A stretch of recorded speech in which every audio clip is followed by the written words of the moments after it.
بسم اللہ الرحمن الرحیم۔ اعوذ باللہ من الشیطان الرجیم، بسم اللہ الرحمن الرحیم۔ مقاصد سوم، کتاب البیع، سبق نمبر 30۔ گفتگو تھی شرائط الوزین میں ثمن اور مسمن کی کیا شرائط ہیں۔ ان میں سے مالیت کے بارے میں گفتگو کی تھی کہ مالیت ہونی چاہیے ثمن اور مسمن کی۔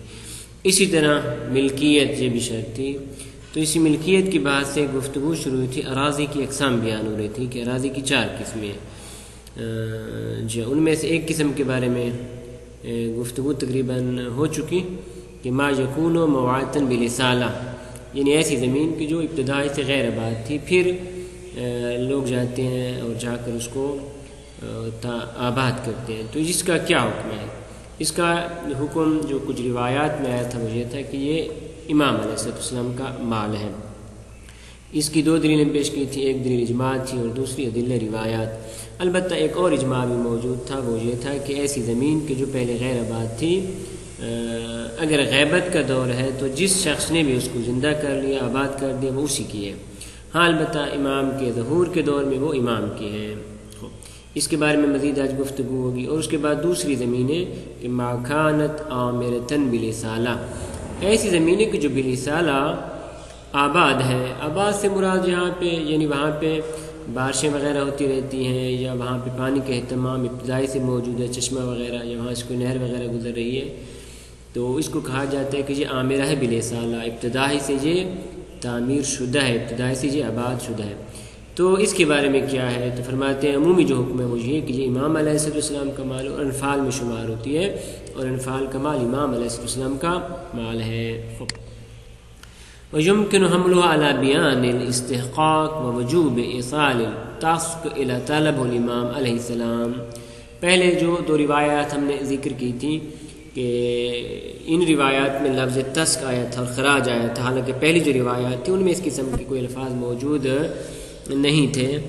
تو آخر اس کی کیا وجہ؟ تو فرماتے ہیں یہ جو 2 روایت ہم نے آخر میں ذکر کی تھی، ممکن ہے کہ ان کو اس بات پہ حمل کیا جائے کہ اگر کسی نے اس قسم کی زمین کو آباد کر دیا ہے تو وہ اس کا مستحق ہو چکا ہے، اور اس کے لیے واجب ہے کہ اگر امام اس سے خراج طلب کرے تو واجب ہے کہ امام تک خراج پہنچایا جائے۔ لیکن اس کے مقابلے میں اور روایات ہیں۔ لیکن الائمہ علیہم السلام بعد امیر المومنین علیہ السلام حللوا شیعتہم، ائمہ جناب امیر کے بعد جو ائمہ علیہم السلام ہیں انہوں نے ان کو اپنے شیعوں کے لیے حلال قرار دیا ہے، یعنی تسق اور خراج پہنچانا ضروری نہیں۔ لذا فرماتے ہیں وَأَسْقَطُوا ذَلِكَ عَنْهُمْ، ان سے اس تسق اور خراج کو ساکت فرما دیا۔ مثلا کس طرح؟ کما یدل علیہ قول علیہ السلام، جس نے یہ روایت ہے کہ ما كان لنا فهو لشیعتنا، جو بھی ہمارا مال ہے وہ ہمارے شیعوں کا ہے۔ وقول علیہ السلام فی روایت مسمع بن عبد الملک، ایک روایت جناب مسمع بن عبد الملک کی کہ اس میں جناب فرماتے کل ما كان فی ایدی شیعتنا من الارض فهم فی محللون، جو کچھ بھی ہمارے ماننے والوں کے ہاتھ میں ہے زمین میں سے، فهم فی محللون، تو ان کو اس میں کہ حلال قرار دیا گیا ہے۔ یحل لهم ذلك، ان کے لیے یہ زمین یہ چیزیں کیا ہیں؟ حلال قرار دی گئی۔ الا ان یقوم قائم، یہاں تک کہ ہمارے قائم کا ظہور ہو تو وہ فیجیبہم تسق ما کان فی ایدی سواہم، تو امامیہ کے علاوہ باقی جو افراد ہیں ان کے جو ہاتھ میں ہوگا ان سے جناب خراج لیں گے کہ فإن قصبہم فی الارض حرام علیہم حتی یقوم قائمنا، کیونکہ ان کا امامیہ کے علاوہ باقیوں کا زمین میں قصب کرنا حرام ہے یہاں تک کہ ہمارے قائم کا ظہور ہو جائے۔ وَيَأْخُذُ الْعَرْضَ مِنْ أَيْدِيهِمْ، اور وہ زمین کو ان کے ہاتھوں سے لیں گے۔ وَيُخْرِجُهُمْ عَنْهَا صَغَرَةً، اور انہیں وہاں سے نکالیں گے ذلیل کر کے۔ الخبر، یہ گفتگو مزید بھی جا رہی ہے، یہ روایت آگے بھی جا رہی ہے۔ تو یہ روایات اس بات پہ دل کرتی ہیں کہ خراج دینا واجب نہیں۔ البتہ نعم ذکر فی التذکرہ، تذکرہ میں ذکر کیا گیا ہے انہ لو تصرف فی الموات احد، اگر ایسی زمین ہے کہ جو موات ہے غیر آباد زمین ہے، اس میں اگر کوئی شخص تصرف کرتا ہے بغیر اذن الامام قان علیہ تسقوها، امام کے اذن کے بغیر تو اس کے لیے واجب ہے کہ اس کا خراج دے۔ وَيَحْتَمِلْ حَمْلُ هَذِهِ الْأَخْبَارِ الْمَذْكُورَةِ عَلَى حَالِ الْحُضُورِ، فرماتے ہیں جتنی بھی اخبار ذکر کی گئی ہیں کہ جن میں اس قسم کی گفتگو ہے، ان کا تعلق حال حضور کے ساتھ ہے۔ وَإِلَّا فالظاہر عدم الخلاف عدم وجوب مال للامام فی الاراضی، وگرنہ جو کچھ اخبار کا ظاہر ہے وہ یہ ہے کہ اس میں کوئی اختلاف ہے۔ عدم الخلاف یعنی اس سے مراد اجماع ہے، البتہ وہاں پہ بیان ہو چکا تھا کہ تابعین میں سے اکثر اس کے خلاف ہیں، تو جب تابعین میں سے اکثر اس کے خلاف ہے تو عدم الخلاف کی بات کرنا اور کہنا کہ اجماع ہے یہ ظاہر صحیح نہیں بنتا۔ لیکن جناب مصنف شیخ انصاری رحمۃ اللہ علیہ فرماتے فالظاہر عدم الخلاف، ظاہر یہ ہے کہ اختلاف نہیں اس بات میں فی عدم وجوب مال للامام فی الاراضی، کہ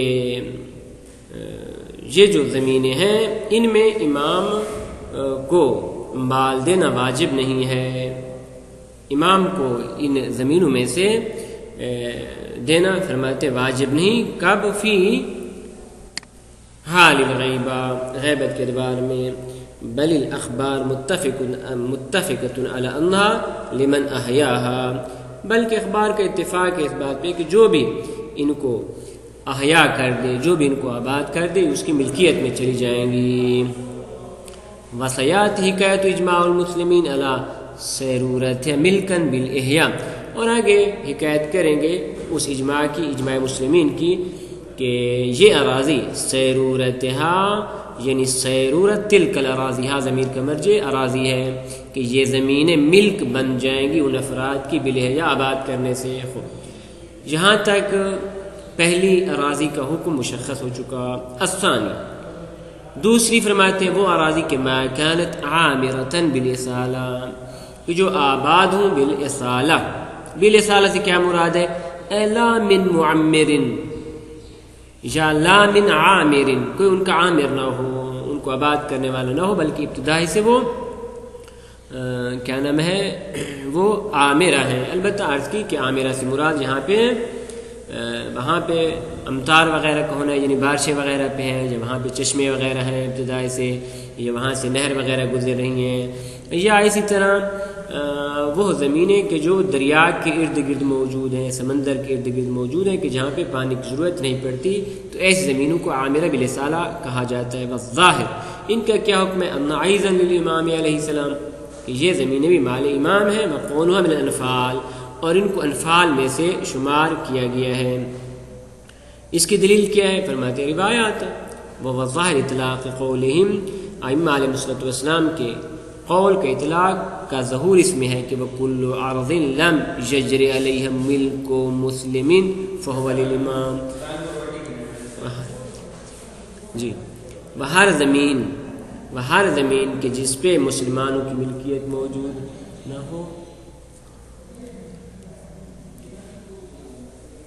وَكُلُّ عَرْضٍ لَمْ يَجْرِ عَلَيْهَا مِلْكُ مُسْلِمٍ فَهُوَ لِلْإِمَامِ، ہر وہ زمین جس پہ مسلمانوں کی ملکیت موجود نہیں وہ امام کی ہے۔ یعنی تذکرہ، اور تذکرہ میں الاجماع علیہ، کہ اس پہ اجماع موجود ہے کہ وہ ملک ہے مسلم، کہ وہ امام علیہ السلام کی ملکیت میں چلی جائے گی۔ وفی غیرہا، تذکرہ کے علاوہ جو باقی کتابیں وہاں پہ نفی الخلاف عنہ، اس میں اصلا اختلاف نہیں ہے، یعنی عدم الخلاف کہا گیا ہے۔ اور اس اجماع کی دلیل کیا؟ لموثقۃ ابان بن عثمان، ابان ابن عثمان کی روایت ہے جناب اسحاق بن عمار سے کہ المحقیہ، یہ روایت حکایت کی گئی ہے کہاں سے؟ ان تفسیر علی بن ابراہیم علیہ السلام، جناب علی بن ابراہیم کی تفسیر سے، کہ انہوں نے یہ روایت نقل کی، حکایت کی جناب صادق علیہ السلام سے، کہ حیث عد من الانفال، کہ جناب نے انفال میں سے قرار دیا اور شمار کیا کل ارضین، ہر اس زمین کو کہ لا رب لہا، جس کا کوئی مالک نہ ہو۔ ونحو المحقی ان تفسیر عیاشی، اور اس طرح کی اور بھی روایات ہیں کہ جو تفسیر عیاشی سے نقل کی گئی ہیں، اور ان کی سند جا پہنچتی ان ابی بصیر، اور جناب ابی بصیر نے یہ روایت نقل کی ہے ان ابی جعفر علیہ السلام، امام باقر علیہ السلام سے۔ تو ان تمام روایات کو جو عموم ہے وہ یہ کہ یہ ساری انفال میں سے لہذا امام کا مال ہے. ولا یخصص عموم ذلک بخصوص بعض الاخبار، فرماتے یہ جو عموم ہم نے آپ کے لیے بیان کیا ہے کہ کل ارض لا رب لہا، اس کے عموم کو آپ تخصیص نہیں دے سکتے ان اخبار میں کہ جہاں پہ خصوصیت موجود ہے. مثلا کس طرح حیث جعل فیہا کہ ان روایات میں من الانفال کہ یہ زمینیں وہ زمین انفال میں سے ہیں کہ جو میتہ ہوں، غیر آباد ہوں. درحالانکہ وہ روایت کیا کہہ رہی تھی؟ کل ارض لا رب لہا، اور یہ روایت کہتی ہے کہ کل ارض میتۃ لا رب لہا.